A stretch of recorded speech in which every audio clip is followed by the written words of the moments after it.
Hello everyone, today's poem is ChiLe Ge by No Name.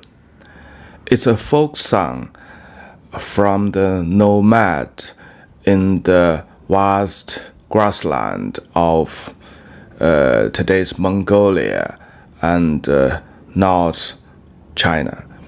And ChiLe is the group of people's name, or you can call it a Essex name, a race of people's name. ChiLe is the name for that group of people.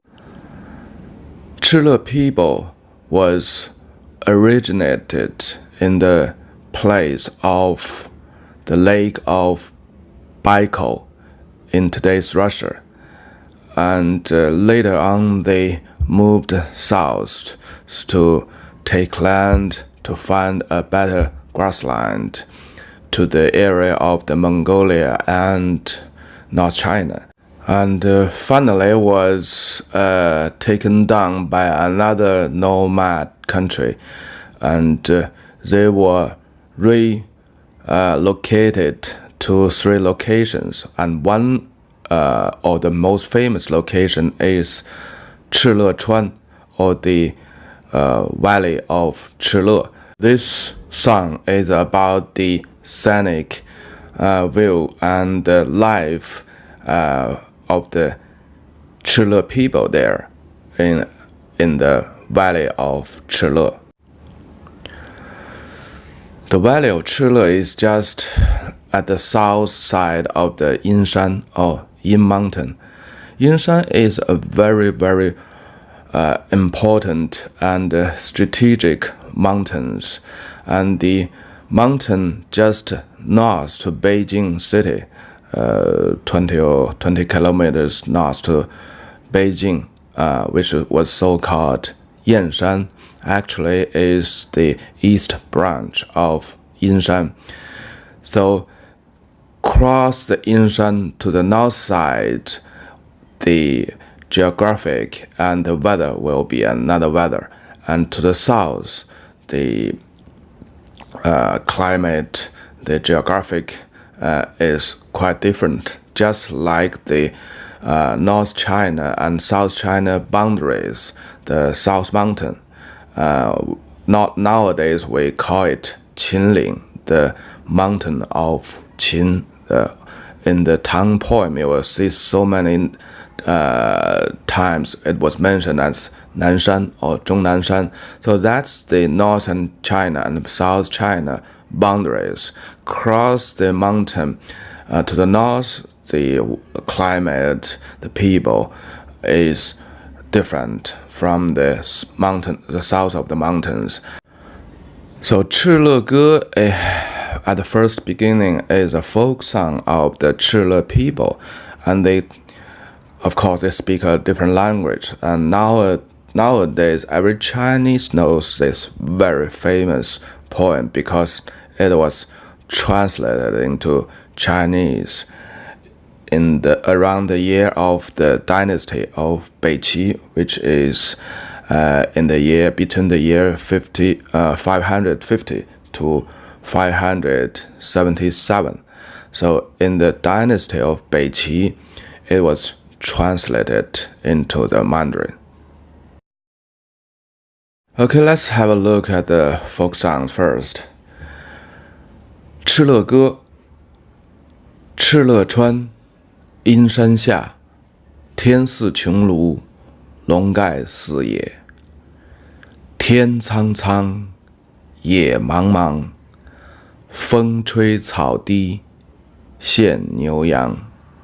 ChiLe Ge, the song of the ChiLe people.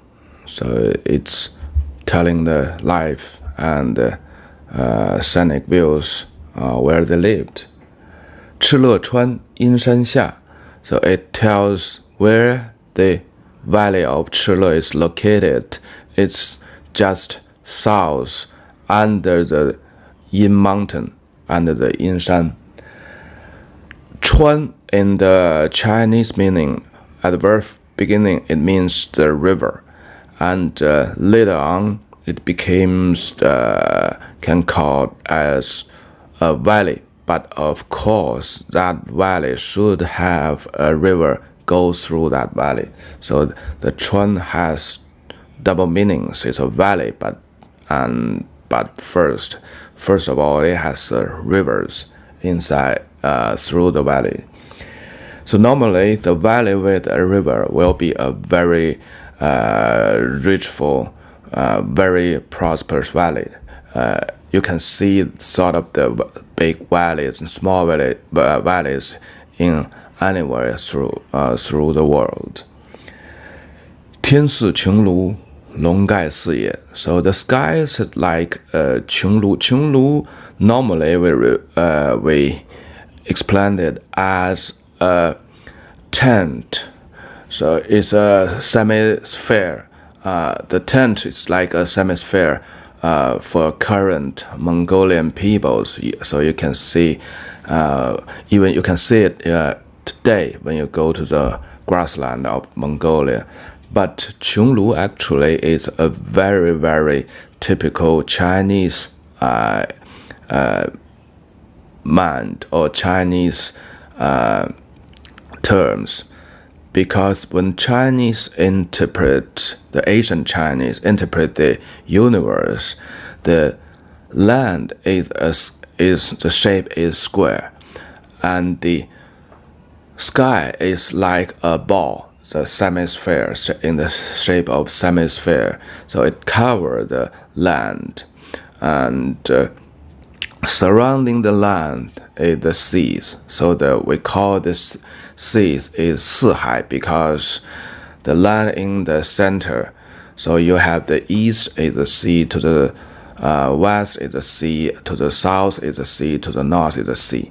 So that's so-called, that's the concept for the Asian Chinese. So here, I think when the translator, we don't know who it is, when the translator translate the ChiLe language to the Chinese language, he borrowed the idea of the Qionglú to make this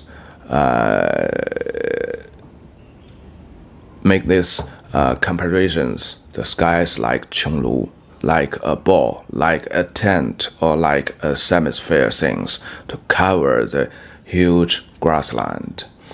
So the next sentence is just an extension to this image, or explanation to this image. 笼盖四野. So because the sky is just like a ball, a semi-sphere things, like a tent, it covers the square or wild land, grassland. 四野 is because the land is in the shape of a square, so it extends to the four directions, to the south, to the north, to the west, to the east. 笼盖四野. So that's it. And then this is the people who sing this song looks around. So he's looking around. 天苍苍. So we have so many times meet this word. 苍 is the dark blue, dark gray color. So it's a little bit with mist, because if the sky is very clear, it will be dark blue. But here, 天苍苍, with a little mist, you can also feel the vast, the eyesight goes to the extreme limits. So you can feel a little bit mist or dust.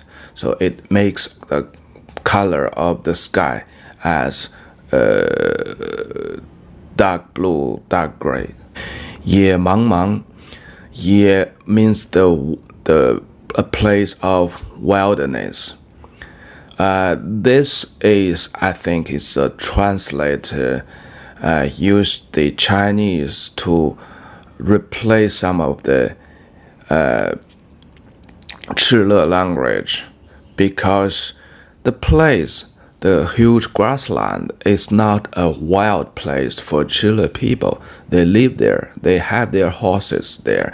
They have their sheep there. They have their child there, and they lead a very happy life. This whole song is describing it's a very rich place. It's a very pleasant place, and it's a very, very beautiful place to live. Their homeland for the ChiLe is such a great place. So, 野茫茫, that's a typical Chinese mansat. So wilderness is 茫茫. It describes it's such a big area you cannot see through. So 天苍苍野茫茫 describe the place through the singer's eyes, the skies and the vast grassland. And then the eyesight comes a bit nearer to the something not far from. 风吹草低现牛羊. So here, be careful that here 见 should be read as 现, not 见. 现 means it shows up or it shows. So this it depicts the real grassland with the ChiLe people there. Because they are the nomad people, the wealth for them is the cows, the sheep, the lambs. So they have so much big herds of sheep and cows and horses. But the grass is so thick and so high, so when there's no wind, you just see the grassland. But when the wind comes, it blows the grassland and bend the grass. So the cows, the sheep shows up through all those very prosperous, thick grass. So that's a very, very prosperous wills.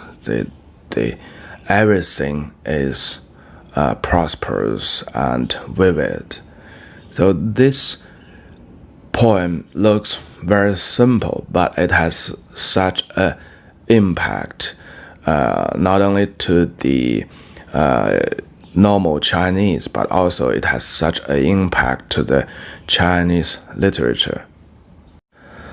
Every Chinese, if they had a chance to went to the grassland in the North China or in the Mongolia, they will look for the image. When the wind blows and the sheep and cows shows up in the grassland. So if there's not such an image, or it happened like there's no wind, the Chinese would think this is not the real grassland he or she visited. But in the fact, I've been to this area, actually, the place south to the Yinshan, a little bit north to the Yinshan. It's hard to see the grassland is very prosperous with grass. The grass is very, very short, several inches high. So you will never see sort of the image or views again around these places today. For the classic Chinese literacy, this poem starts to give the people a new view on the North China, especially the grassland. It's not like what they thought as a poor no man's land, very cold. It's through this poem you can see the richness of the nature, the richness of the people, and the mindset. They enjoy the ground views, they enjoy their lives, and they are living in a very happy and peace life. So every aspect, every angles reflect the place is magnificent. The people are living a very, very happy life. And ChiLe Ge, and also it's sort of the type of poems, could be treated as the very origins of the blockage castles poems of the Tang dynasty. And all those blockage castle and poems is describing the warfares or the scenic views of this area, the North China, from the Xinjiang to the Liaoning to the Heilongjiang area today. So all across North China and Mongolia. So they also continue the spirit of this poem, the grand view of the North China, and the broad mind, broad heart of the poet himself or the people up there. Just like the Portuguese, the Spanish, and the English, when the great exploration starts, their literature and the mindset of the people changed fundamentally. In this sense, the great ocean and the vast grassland has some similarities. The two also has a huge impact on the humans that floating on the ocean or riding a horse through the grassland. This song also has a very, very important impact to today's Chinese that few people mentioned. The Chinese starts along the Yellow River. So basically, they are all farmers. There's no nomad people in the very original China. And from the Book of Songs, you can see that it's all about the farmers or the lord of the farmers. And after the Han Dynasty, the China broke into several countries. Apparently, it looks not a good thing. There's too much war. The people lead an unhappy life, and also the nomad race from the north of the China, they take over a lot of the land of the North China, and they built some of the very famous dynasties like North Dynasty or Beiwei. And it's very funny that there's several nomad races. They come back each other at the North China or the north to the North China, but finally the most successful one and united the north part, basically the north of the Yellow River, is Beiwei, and the emperor decided to convert all the traditions and cultures to the Chinese.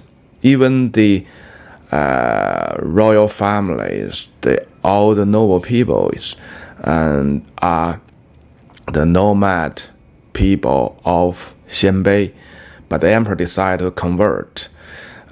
It's not conversion like the religious conversion, but he decided to adopt all the cultures, the literacies, the language, and also the social structures, and also the cultures, the lifestyles, all of them adopt to Chinese style. And so this song is sort of the reflection to that period, because in that time, the North China basically is ruled by the nomad people. They speak the different language, and because one of the emperor, he decided to change to the Chinese cultures, everything Chinese, and this gave the fundamental that finally the North China and South China and a lot of the nomad people, also the grassland, they finally integrated to the today's China. It's a much bigger area than the very original China, which is the Yellow River area plus a little bit of the Yangtze River area. Okay, so this poem reflects that time. It's a very critical changing time of the Chinese history. Okay, I hope you enjoy it and find some of the fun things and stories here from my commentations.